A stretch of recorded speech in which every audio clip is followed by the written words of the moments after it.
Chapter 7. Halos hindi ako nakatulog ng maayos kagabi dahil sa kaiisip sa mommy ni Sir Aidan.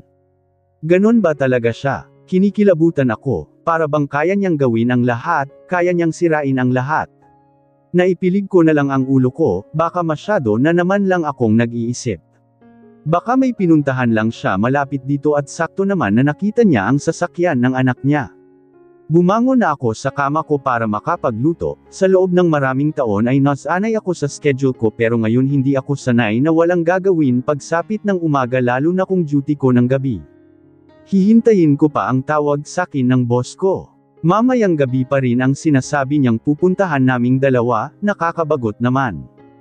Maghihintay ako maghapon dito. Hindi rin naman ako puyat para matulog maghapon. Napalingon ako sa labas nang marinig ko ang pag-doorbell. Sino naman kaya ito? Imposible namang si Aling Ana dahil bihira lang yun pumunta rito lalo na kung nakuha niya na ang renta. Lumabas na ako para tingnan kung sino itong ang aga-aga ay nandito. Kunot-nuo kong tiningnan si Raul, bakit ang aga niya? Hindi ba at sa hapon pa ang usapan namin ni Aiden? What are you doing here? Tanong ko nang makalapit ako sa kanya para buksan ang gate. Ipinapatawag ka ni Sir, dun ka na raw mag-agahan. Bakit daw? Nagkibit balikat lang naman siya, kung may sasabihin pa siya bakit hindi niya nalang sinabi kagabi. Kung sabagay, okay na rin dahil wala naman akong gagawin ngayon. Pumasok ka na muna, maggagayak lang ako. Isinarado ko na muna ang gate, hindi kasi ako sanay na maiwan itong bukas. Inalis ko ang suot kong apron saka ko isinabot sa gilid. Gusto mo magkape? Tanong ko dahil baka may boring siya habang naghihintay sakin. No need, katatapos ko rin namang magkape sa hotel. Napatango na lang ako saka ko siya iniwan sa sofa, kaunti na lang magiging pareho na sila ng boss niya. Guwapo naman si Raul, matangkad pero moreno na ikinabagay niya naman. Sana naman nag-text na muna siya bago niya pinapunta rito si Raul para hindi na naghintay yung tao. Hindi pa naman ako komportable kapag may lalaki sa apartment ko. Halos magmadali ako sa pagpaligo ko, ito ang ayaw ko kasi yung may naghihintay sakin. Hindi ako makaligo ng maayos. Matapos kong maggayak ay hinarap ko na si Raul, tumayo na rin siya para makaalis na kaming dalawa. Dinoble check ko muna lahat ng pintuan at bintana ko saka ako sumunod sa kanya. Pareho kaming tahimik sa loob ng kotse, hindi rin naman madaldal si Raul saka wala rin naman akong sasabihin sa kanya. Itinuon ko na lang ang paningin ko sa labas hanggang sa makarating kaming dalawa sa hotel. Wala rito si Stella dahil sa mga oras na ito baka tulog na yon. Pinagbuksan ako ni Raul ng pintuan saka siya na unang maglakad sa aming dalawa. Bahagyang nakayuko ang ulo ko dahil sa mga tinginan ng mga naka-duty ngayong araw. Ang iba na hindi naman talaga ako kilala ay nakilala na nila dahil sa bilis na kumalat sa buong hotel ang balita. Ang chismis nga naman may pakpak. Hey babe, good morning. Tipid na lang akong ngumiti nang halikan ako ni Sir Aidan sa pisngi, ang pagdampang labi niya ay nagbibigay ng boltahe ng kuryente sa katawan ko. Lalo nang nakakalaglag panti ang mga ngiti niya, bihira lang naman kasi siyang ngumiti eh. Hinarap ko si Sir Dave sa kayumo ko. Good morning po, bati ko, nagulat pa ako nang higitin ako ni Sir Aidan palapit sa kanya. Napapatingin tuloy ako sa kamay niyang nakahawak sa bewang ko. Kailangan ko na sigurong masanay. Good morning iha, kumain ka na ba? Napailing naman ako. Magluluto pa lang sana ako, pinasundo na ako, sas. Pinapunta ko siya rito dad para sabay na kaming kumain. Si Sir Aidan ang sumagot, napangiti naman ang daddy niya kaya naibaba ko ang tingin ko. Iba kasi yung tingin niya pero masaya ako natanggap niya kung sino man ang makarelasyon ng anak niya. Bakit hindi mo napakasalan Iho para hindi mo na pinapagod si Mia na papuntahin sa'yo kung pwede namang magsama na kayong dalawa sa iisang bubong? Seryoso ba siya? Anong kasal? Hello, naririnig niyo po ba sinasabi niyo? Ni hindi nga namin mahal ang isa't isa tapos kasal. Masasapak ko talaga ang anak niyo. Narinig ko ang bahagyang pagtawa ni Sir Aidan, gusto ko siyang sumaan ng tingin kaso nasa harap namin ang daddy niya. Sa susunod na namin yun pag-uusapan dad, sa ngayon we want to enjoy the time together. At sana pagdating ng araw na yun nakahanap na siya ng babaeng pakakasalan niya talaga dahil kahit pagpapanggap lang ang lahat, hindi ko pakakasalan ang lalaking hindi ko mahal. I want my wedding to be a memorable day. Minsan lang yun mangyari sa buhay ng isang tao kaya hindi ko yun sisirain. If that's what you want, let's go. Baka nagugutom na ang soon-to-be bride mo. Iha, huwag kang may ilang. I'm just happy that my son already met his special someone. Tanging ngiti na lang ang naisasagot ko sa daddy niya, nakakailang lang kasing pag-usapan ang tungkol sa mga bagay na hindi naman dapat dahil hindi kami tunay na nagmamahalan. Kung mahal namin siguro ang isa't isa baka kinikilig na ako ngayon kaso hindi mas nakakadiri pa kapag pinapakinggan ko. Gusto ko nang tanggalin ang kamay ni Sir Aidan sa bewang ko, naglalakad na nga kami hindi pa niya tanggalin. Masyado naman na yata siya, hindi niya pag-aari ang bawat parte ng katawan ko. Paimpol kong tinapik ang kamay niyang nasa bewang ko pero mas lalo lang niya akong hinapit kaya ramdam ko na ang init ng katawan niya. Damn it! Tiningala ko siya at sinaman ng tingin. Sinabi ko na sa'yo na dapat ay masanay ka na, next time that you rolled your eyes on me. Sinadya pa niyang putulin ang sasabihin niya sa kanya tiningnan ang labi ko kaya napalunok ako. I will kiss you, parang nanuyo ang lalamunan ko dahil sa tindi ng titig niya sakin. Naiiwas ko sa kanya ang paningin ko at itinuon na lang sa harap. Parang hindi ako makahinga ng maayos, bakit ba masyado akong apektado sa kanya? Parang ibang-iba siya sa boss na nakikita ko dati, seryoso siya at ni minsan ay hindi ko pa siya nakikitang ngumiti. Ngayon lang dahil sa pagpapanggap na ito. Binitawan niya na ang bewang ko nang makaupo na kaming tatlo. Kailangan pa ba talaga naming gawin ito? Ang kumain ng sabay-sabay. Sana wala yung mommy niya dahil baka hindi na ako makagalaw ng maayos kapag kasabay pa namin yun. Where's mom, dad? Napalingon ako kay Sir Aidan, kasasabi ko lang diba? Sana huwag na. She said lately that she have a meeting with someone else. I don't know where she is. Nakaginhawa na lang ako, mabuti naman kung ganun. Para kasi akong nasa interrogation room kapag nandyan siya sa paligid namin lahat tatanungin niya. Nag-umpisa naman na kaming kumaing tatlo, paminsan-minsan ay tinitingnan ni Sir Dave ang tablet niya. Ganyan nga siguro kabisi ang mga mayayaman kaya hanggang sa pagkain ay trabaho pa rin ang inaatupag. Pagkatapos niyang kumain ay umalis na rin siya kaagad dahil may aasikasuhin pa raw siya sa kumpanya nila. Gaano kaya sila kay Amon? Ang buong pamilya niya ay kilala sa bansa, tapos iba pa ang mga negosyo nila sa labas ng bansa. Iba nga naman kapag may gintong kutsara sa bibig. Stay here until later. May gagawin pa ba ako? Wala, just stay here para hindi na kita ipasundo kay Raul. Pero pwede naman akong pumunta na lang dito kapag kailangan mo na ako para hindi mo na maabala si Raul. Saad ko pero seryoso niya akong tiningnan kaya napayuko ako. Kapag sinabi kong stay here, ano ba kasing gagawin ko? Mahina ko ng tanong sa kanya. Ikukulong ba niya ako rito sa office niya? Hihintayin mo ang mag-aayos sa'yo at nang magde-deliver ng isusuot mo para mamaya. Walang eksaktong oras kung anong oras sila pupunta so wait them here. Pwede naman siguro akong maglakad-lakad diba? Parang bata ko pang tanong sa kanya, bahagyang nakayuko ang ulo ko pero nakatingin ako sa kanya. Napabuntong hininga siya na para bang nagdadalawang isip pa sa sasabihin niya. Yeah, sure basta huwag sa labas ng hotel. Mabilis akong tumango at ngumiti sa kanya. Madali lang naman akong kausap. Hindi naman ako magfe-feeling Reyna dito, kapag na-boring ako rito edi lalabas ako.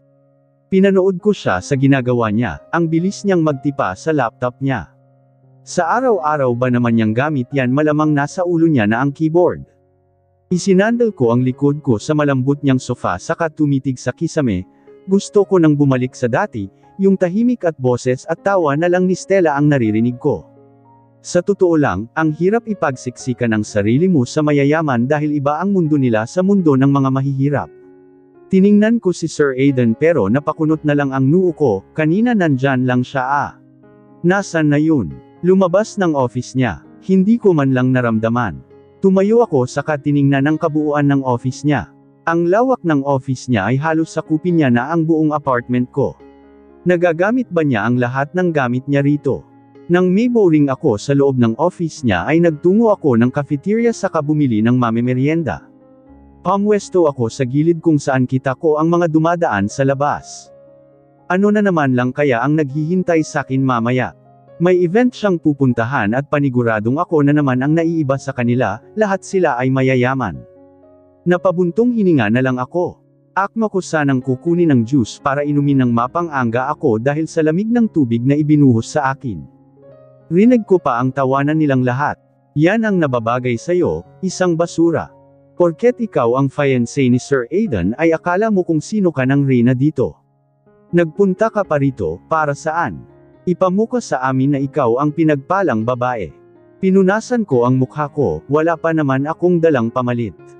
Hindi bale, matutuyo lang siguro ito mamaya. Hindi ko na lang sila pinansin at kinuha ang in-order kong burger saka iyon kinain. Hilaw pang tumawa ang isa, naipikit ko na lang ang mga mata ko nang muli nilang ibuhos sa akin ang juice na nasa lamesa ko. Ano bang ginawa ko sa inyo? Malumanay kong tanong, ayaw ko ng gulo at hanggang kaya kung habaan ang pasensya ko gagawin ko. Anong ginawa mo? Sino sa tingin mo ang makakapayag na ikaw ang fiancé ni Sir Aidan? Tandaan mo ito, isa ka lang sa mga babaeng pinaglalaroan ni Sir kaya huwag kang assuming na parang ikaw na ang pakakasalan niya. Ang piling era mo girl, tumambay ka pa rito para ipakita sa amin na okay lang kay Sir kahit wala kang gawin. Ang kapal ng mukha mo, tiningnan ko silang tatlo, mga hindi ko sila kilala. Isa ka lang niyang laruan, take that as a warning. Saad pa ng isa saka sila umalis. Tipid akong ngumiti, hindi siya tatawaging crush ng bayan kung mga walang babae ang naghahabol at nagkakagusto sa kanya. Dapat inasahan ko nang mangyayari ito dahil may mga tao talagang hindi papayag sa kung anuman ang relasyon namin ni Sir Aidan. Ito na yata ang simula ng paghihirap ko dahil sa pagpapanggap namin. Tiningnan ko ang damit ko, bakas doon ang kulay orange dahil sa juice. Ang lagkit pa naman, okay sana kung tubig lang dahil matutuyo pa yun pero ito kakapit sa balat ko. Tumingin na lang ako sa labas, wala naman akong magagawa kundi ang sundin ang sinabi ni Sir Aidan. Huwag na lang pansinin at kapag may narinig ilabas na lang sa kabilang tenga. Ano ba sila, teenager na hindi papayag kapag may dine date ang iniidolo nila? Sas! Ang immature, nagtrabaho pa sila dito sa hotel kung ganun din lang ang mga ugali nila. Paano na lang kung guest yun ganito ang gagawin nila? What happened to you? Nanatiling nasa labas ang paningin ko, nandito na ang dahilan kung bakit nangyari sakin to. Napatingin na lang ako sa kanya nang hawakan niya ang baba ko at dahan-dahan niyang iniharap sa kanya. Naiuko ko na lang ang ulo ko. Answer me, Mia, please. Nakikiusap niyang saad, wala naman akong nagawa kundi ang tingnan siya sa mga mata niya. Ang mga mata niyang tila nangungusap. Inalis ko ang kamay niya sa baba ko saka ko siyang initian. Okay lang ako, huwag mo akong intindihin. Who did this to you? Inilingan ko siya. Answer me, Mia. Pigil ang galit niyang tanong sa akin. Tiningnan ko siya sa mga mata niya. Bakit kailangan mo pang malaman? Okay lang ako. Buhay pa naman ako diba? Huwag mo nang palalin pa, pakiusap. Nandyan na ba yung mga sinasabi mo? Inayos ko ang sarili ko saka ako tumayo. Fair na. Pag-aaya ko, inilahad ko pa sa kanya ang kamay ko pero hindi niya yun pinansin dahil mariin siyang nakatitig sa akin. Matamis ko siyang nginitian saka ko hinilot ang noo niyang nakakunot na naman. You don't have to worry. I can handle myself. Mas gwapo ka kapag hindi nakakunot ang mga ito. Fair na, pag-aaya ko uli sa kanya, nang hindi niya tinanggap ang kamay ko ay ako na mismo ang humawak sa kamay niya saka siya hinayla. Hindi ko na dapat pang bigyan ng pansin ang mga ganong tao dahil kapag mas pinapansin ko sila ay hindi nila ako titigilan. Napahinto ako sa paglalakad ko nang pigilan ako ni Sir Aidan, napatingin ako sa kanya at inaalis niya na ngayon ang coat niya. Walang imik niya iyong isinuot sa akin para matakpan ang mantsa sa damit ko. Hindi pa man ako nakakapagsalita nang siya na ngayon ang humihila sa akin. Napailing na lang ako. Mabilis na lumipas ang oras, nakaharap na naman lang ako sa human size niyang salamin habang inaayusan ako ng mga makeup artist na siyang nagayos din sa akin noong nakaraan. Frente lang siyang nakaupo sa likuran ko habang may binabasang magazine. Sa tuwing naaayusan ako at sinusuotan ng mag-agarang damit ay parang hindi ko nakilala ang sarili ko. Malayo sa ayos at pananamit ko. Hindi mo aakalaing nanggaling ako sa isang bahay ampunan. Iba talaga ang kapangyarihan ng make-up dahil kaya kanyang baguhin sa loob lang ilang oras. Matapos nila akong ayusan ay pumasok na ako sa isang kwarto dito sa office ni Sir Aiden para isuot ang dress na binili niya na naman sa akin. Naiipon na sakin ang mga ibinibigay niya, wala naman akong paggagamitan nun dahil bahay at trabaho lang naman ang gawain ko. Paglabas ko suot ang red dress na ito ay hindi ko na nakita si Sir Aiden, saan nagpunta yon. Tiningnan ko ang sarili ko sa salamin saka ako ngumiti, kahit sa mga ganitong bagay ay maramdaman kong para akong isang prinsesa kahit sa isang gabi lang. Wala talaga akong masabi sa natural mong ganda ma'am, no wonder kung paano mo nakuha ang puso ng isang Hernandez. Papuri na naman sa akin ng babae, nginitian ko siya dahil nahihiya ako, wala akong ibang masabi. Minsan ko pang tiningnan ang sarili ko. Maya-maya ay umalis na ang mga nag-ayos sakin kaya dalawa na lang uli ni Sir Aiden ang natira. Naiilang ako dahil sakin siya nakatingin habang inaayos niya ang sarili niya. Dito gaganapin ang party kaya kahit mamaya lang tayo lumabas, aniya, tumanggo na lang ako. Kahit ako naninibago kay Sir Aiden, ganyan ba talaga siya? Sa kanya lang aayusin ang buhok niya kapag may mahalagang event. Maayos naman ang buhok niya kahit nakababa pero mas bagay pa rin kasi niya ang nakataas tapos ayos na ayos. Gwapo na siya pero mas lalong nagwapo, pinagpala talaga ang lahi nila. Kinuha ko na ang heels na isusuot ko, pahirapan ko pang isuot yun dahil hapit na hapit sakin ang dress na suot ko. Napatingin ako kay Sir Aiden nang agawin niya sakin ang heels ko saka siya bahagyang lumuhad sa harapan ko. Ako na po dyan sir, kaya ko naman. Wika ko pero hindi niya ibinigay sakin ang heels ko bagkus ay maingat niya yung isinuot sa paa ko. Nahihiyaman pero wala akong nagawa. Matapos naming mag-ayos na dalawa ay sabay na kaming lumabas ng office niya. Nakahawak ang kamay ko sa braso niya, lahat ng mga nadadaanan naming mga empleyado ay napapatingin sa amin. Iniiwas ko na lang ang paningin ko dahil ang iba ay nakaismid sakin. Sino ba naman kasi ang maniniwala na ang empleyadong katulad ko ay magugustuhan ng isang katulad ni Sir? Ang imposible kasi talaga. Good evening Mr. Hernandez, salubong na bati sa kanya ng isang lalaking nasa mid-40s. Bumati lang din pabalik si Sir Aiden. Is she your girlfriend? Bilang niya sakin. My fiancé, oh, really? Pleasure to meet you young lady. Inilahad niya sakin ang kamay niya, malugod ko naman iyong tinanggap. Halos lahat ng mga nakakasalubong namin ay binabati si Sir Aiden kahit na mas nakatatanda sa kanya ang mga ito. Hi Aiden, mabuti at nakarating ka, nakangiting salubong ng isang dalaga, na ibaba niya naman ang paningin niya sa kamay kong nakahawak sa braso ni Sir Aiden kaya napahigpit ang hawak ko dun lalo na nang taasan niya ako ng kilay. Hindi mo naman sinabi sakin na kailangan mo pala ng muse ngayong gabi, tinawag mo na lang sana ako. Wika niya habang nasa akin ang paningin niya. I'm sorry but my fiancé is enough. What? Fiancé? Hindi niya makapaniwalang tanong, kunot noon niya akong tiningnan mula ulo hanggang paa. Ayaw talaga nilang maniwala na may fiancé na siya at ako yun. Naghihintay pa naman ako sa'yo tapos malalaman ko may fiancé ka na. Dagdag pa niya, inis siyang umalis sa harapan namin ni Sir Aiden. Tiningnan ko siya pero parang wala lang sa kanya, mukhang sanay na siya sa mga ganitong pangyayari. Iba talaga kapag may itsura at yaman eh. Wine ma'am? Tanong ng waiter na dumaan sa amin. Don't give her that. Pijal naman ni Sir Aiden, kunot noo ko siyang tiningnan. Hindi ba pwedeng manguha, bawal na sakin ngayon. Gusto ko lang kumuha ng lakas ng loob. Don't look me like that, mas kilala mo ang sarili mo. Go, drink kung ayaw mong maulit ang nangyari. Pananakot niya sakin. Naalala ko naman noong nag-inom ako tapos siya yung nakita ko, napalunok ako. No thanks, bilang ko na sa waiter, baka kung ano pang magawa ko sa party kapag uminom ako. Habang tumatagal ay mas lalo akong kinakabahan dahil mas lalong dumarami ang nakakaalam sa relasyon namin ni Sir Aiden, a fake relationship. Para siyang artista o modelo dahil para bang ang big deal sa ibang tao ang pagkakaroon niya ng karelasyon.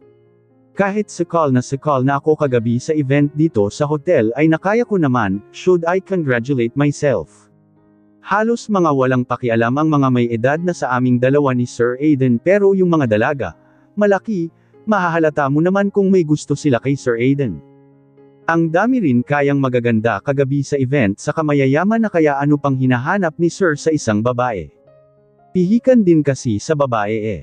Nilinis ko na ang vase na ito at ang ilang mga kasunod niya, wala naman siguro kaming gagawin bukas di ba? Pwede akong magstay dito sa hotel para makapagtrabaho. Pakiramdam ko kasi hindi ko deserve yung sasahuran ko kung may oras lang ang trabaho ko kapag duty ko na ng gabi. Look who's here, napalingon ako sa likod ko, alam kong katrabaho ko sila dito sa hotel dahil pare-pareho kami ng uniform pero mga hindi ko sila kilala. Ang pinagpalang babae, wika niya ng may diin sa bawat salita. Sa tingin mo ba exemption ka na? Nagkakamali ka. Isa ka lang sa mga babaeng nilalaro ni Sir Aidan, kumagat ka naman. Kung sabagay, sino nga ba naman ang hindi kakagat? Perfect package na si Sir Aidan, gwapo at higit sa lahat mayaman. Humugot ako ng malalim na buntong hininga para kalmihin ko ang sarili ko, trabaho lang Mia, trabaho lang. Hindi ganon ang tingin sa akin ni Aidan, minahal niya ako kung ano at sino ako. Hilaw naman silang mga tumawa. Minahal, sa tingin mo ba uso sa mga mayayaman ang salitang mahal? Lalo na sa mga babaeng katulad mong gustong kumapit sa kanya para makaahon sa hirap. Kung kayo oo ako hindi, ibahin niyo ako sa paniniwala ko. Kung makapagsalita kayo akala niyo hindi niyo gawain. Tingnan niyo nga basta may pera papatulan niyo na kahit na matanda na. Sino kaya ang mas masahol sa inyo? Ha! Napalingon ako kay Stella na siyang nagsabi nun. Tinabihan niya ako sa kanya hinarap ang mga babaeng ito. Ikaw, kung makapagsalita ka nakakapit si Mia kay Sir Aidan para makaahon sa hirap, ikaw nga kahit matanda na guest hinaharot mo basta alam mong may pera. Itanggi mo, dahil maraming nakakakita sa'yo. Hindi ka na nahiya, nagtrabaho ka lang ba rito para maka-jackpot ng milyonaryo? Ha! Kaawa ka naman. At least ang kaibigan ko, minamahal ng katulad ni Sir Aidan kayo. Trying hard na nga hindi pa makakuha ng sugar daddy nila. Ha. Inggit kayo kasi nga si Mia, mayaman na nga gwapo pa. Kayo ni hindi man lang makakuha kahit shock hahaha, mapangasar niyang saad. Wala talaga akong masabi kay Stella pagdating sa prangkahan. Bakas na ang inis sa mukha ng mga babaeng ito lalo na yung itinuro ni Stella. Pakialam ko ba kung anong pangalan niya? Mabilis lang namang pumatol yang kaibigan mo dahil si Sir Aidan na yun Siguro ginayuma niya. Oo, ginayuma niya ng pagmamahal at sa ganda. Kayo, kahit gumamit pa kayo ng gamot na panggayuma hindi pa rin kayo papatulan ni Sir Aidan. Soup nga, binangga pa niya ang mga ito sa kanya uli nilingan. Kung makapag-asar kayo akala niyo ang gaganda niyo. Niwala pa nga kayo sa kalingkingan ng ganda ng kaibigan ko. San pa kayo? Maganda na, may Aidan pa.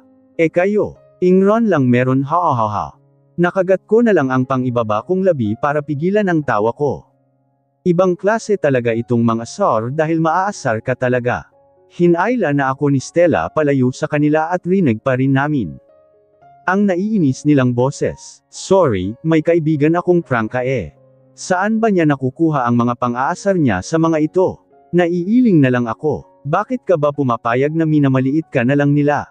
Nasaan na yung kilala kong Mia? Bilang niya naman sakin, lumabas na naman ang pagiging ina niya sakin. Hindi ko na kailangang patulan pa dahil the more na ipinapakita ko sa kanilang naaasar ako o apektado sa mga sinasabi nila, talo ako sa mas lalo lang nila akong pipikunin kapag nakita nila akong pikanin. Yan ang hirap sa'yo, hindi matitibag ang mga prinsipyo mo sa buhay. Minsan kailangan mo ring tibagin ang mga paniniwala mo sa buhay lalo na kung kailangan. Minamaliit ka na nga ng mga babaeng yun wala ka pang gagawin. Kung makapagsalita akala mo mga magaganda, gusto pala nila si Sir Aidan inakit na sana nila una pa lang o ginayuma na nila para wala kang problemang ganito. Kaya ko ang sarili ko Stella, trabaho lang. Trabaho lang. Hindi mga guest yun Mia para hindi mo patulan. Hindi sila guest. May diin niyang saad, kahit ano yatang paliwanag ang gawin ko sa kanya kokontrahin pa rin niya. Hindi na lang ako sumagot dahil baka hamaba lang ang usapang ito. Ewan ko sa iyong babae ka, naiiling niya na lang saad, palihim na lang din akong natatawa. Hindi niya naman ako matiis kaya kahit magalit siya ng magalit gagawin pa rin niya kung anong ginawa niyang pagtatanggol sa akin kanina. Bumalik na kami sa mga trabaho naming dalawa, alauna na pero hindi pa rin ako umuwi. Wala naman siguro kaming gagawin bukas, ayaw ko lang kasi talagang hindi nakokomplito ang duty ko. Pakiramdam ko kasi parang hindi ko pinaghirapan ang sahod ko. Mabilis na lumilipas ang araw, wala pa namang ganap na nangyayari uli kaya nakakahinga ako ng maayos. Hindi rin niya ako text o tinatawagan baka busy pa. Ilang araw ko na rin siyang hindi nakikita dito sa hotel, ang sabi kasi nila nasa Boracay siya for business purposes. Mas okay pa yatang busy na lang siya palagi tapos nasa ibang lugar ang mga trabaho niya. Ano, inabandona ka na ng fiancé mo? Sa tingin ko hindi na sila titigil. Karen, this is enough. Kilala mo si Sir Aidan baka ikaw pa ang mawalan ng trabaho. Pagpipigil sa kanya ng isang babaeng ngayon ko lang din nakita. Kung ayaw mong madamay, umalis ka. Hindi ka namin kailangan. Masungit niyang bilang sa babae, tiningnan pa niya ako saka siya naiiling. Bahala kayo, binalaan ko na kayo. Gusto ko lang ipaalala sa inyo, fiancé ng boss natin ang binabangga nyo. Wika pa niya saka siya umalis. Bakit pa nga ba nila ito ginagawa? Ano bang mapapala nila sa pambubuli sakin? Kailangan ko na yatang masanay dahil simula ngayon, kasama na ito sa pang-araw-araw kong buhay. Kung wala lang din naman kayong gagawin para sabihin sakin na isa lang ako sa mga pinaglalaroan ni Sir Aidan, wala na akong pakialam dun dahil kahit ano namang paliwanag ang sabihin ko sa inyo sarili nyo pa rin ang paniniwalaan nyo. Malumanay kung saad pero tinuwanan lang ako ng Karen. Buti alam mo kaya bakit hindi na lang ikaw ang makipaghiwalay sa kanya. Ito ba ang gusto nila? Ang iwan ko si Sir Aidan. At kapag ba nangyari yun titigilan na nila. Ako babalik na ako sa dati kong buhay. Napailing ako, hindi pwede dahil hanggat hindi natatapos ang kasunduan namin hindi ako pwedeng makipaghiwalay sa kanya. Matigas ka rin talaga no. Kakapit ka talaga hanggang kaya mo basta may angat mo lang ang buhay mo sa kahirapan. Ganyan naman talaga kayong taong galing sa bahay ampunan kakapit sa pera. Nagtiim ang bagang ko sa sinabi niya. Bakit kailangan nilang maliitin ang mga taong galing sa bahay ampunan, hindi nila alam ang hirap na pinagdaanan namin.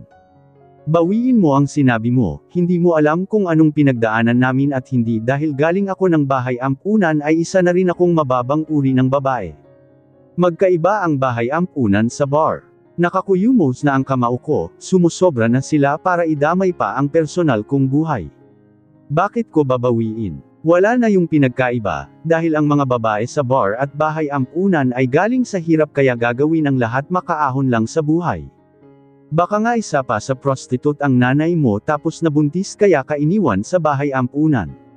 Naikuyong ko ang kamao ko, wala silang karapatan na pag-isipan ang magulang ko ng ganun kahit na iniwan nila ako.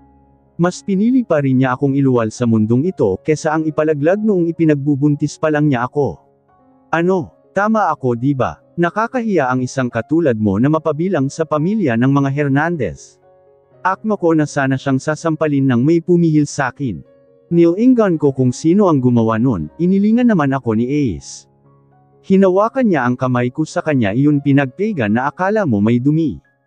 Huwag na huwag mong hahayaan na marumihan ang mga kamay mo pretty lady sa mga taong katulad nila dahil kahit si Aidan hindi siya makapapayag. Wika niya, iniwas ko sa kanya ang paningin ko. Mahaba ang pasensya ko pero may hangganan din yun lalo na kung masyado ng below the belt ang mga sinasabi nila. Mga wala rin namang katotohanan. Hinaranggan niya ako sa kanya hinarap ang mga babaeng ito. Ano kaya ang kayang gawin ni Aidan sa mga katulad niyo? Aalisin sa trabaho or worst hindi na kayo makakapaghanap ng trabaho. Kilala niyo ang mga Hernandez lalo na si Aidan, kaya niyang gawin ang lahat.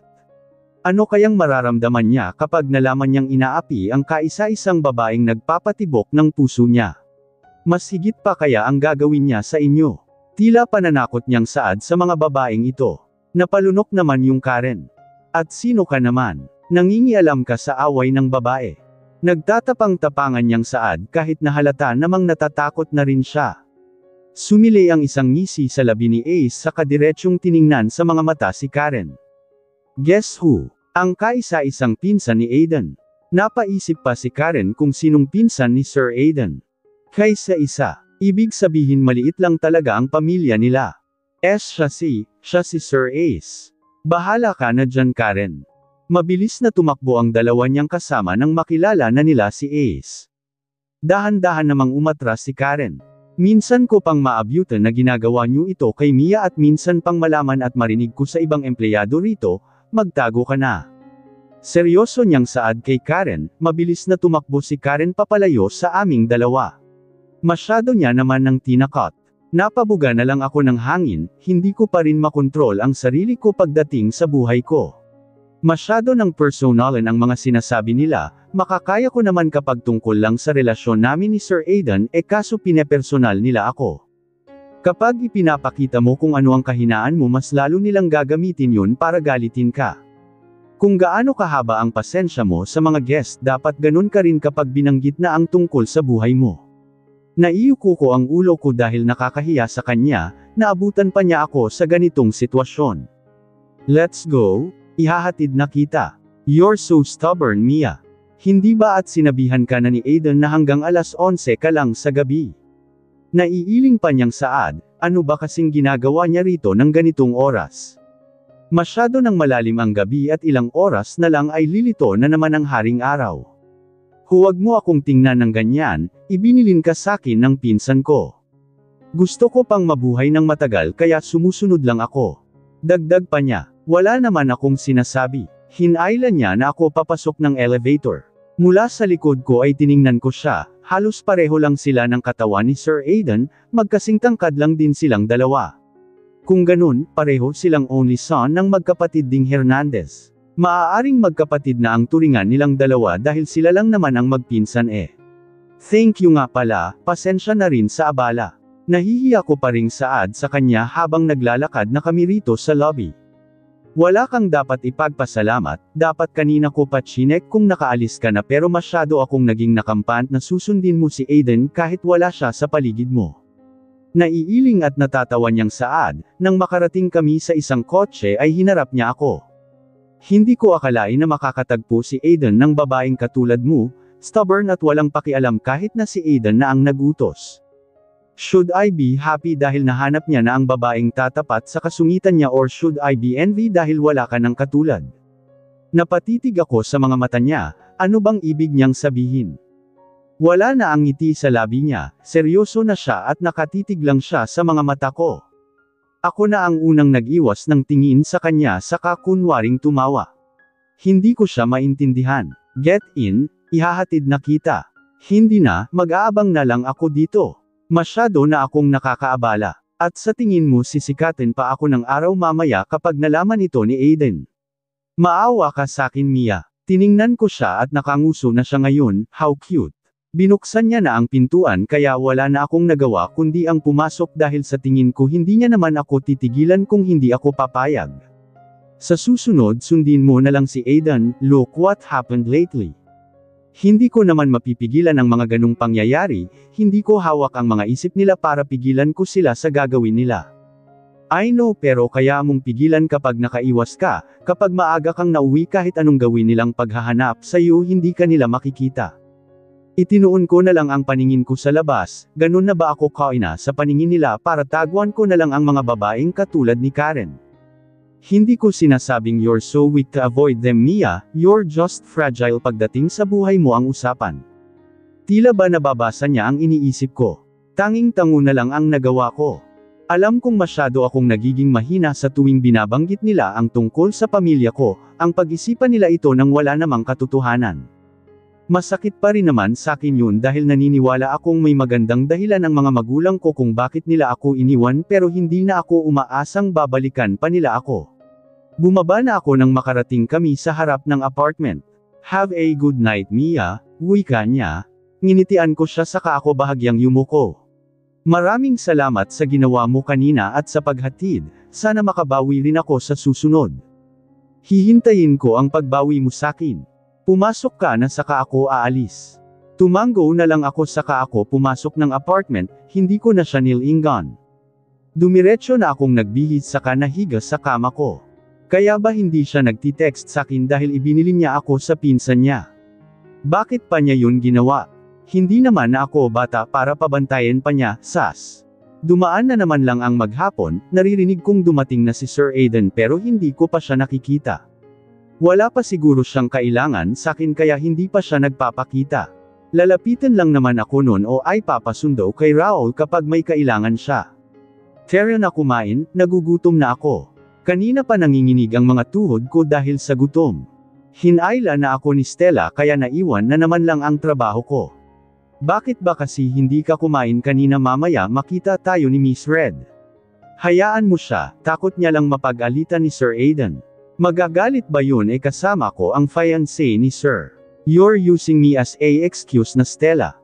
Ano ba, Mia, naman nagugutom na ako Hindi pa kasi ako nagugutom kanina kaya hindi pa ako kumain.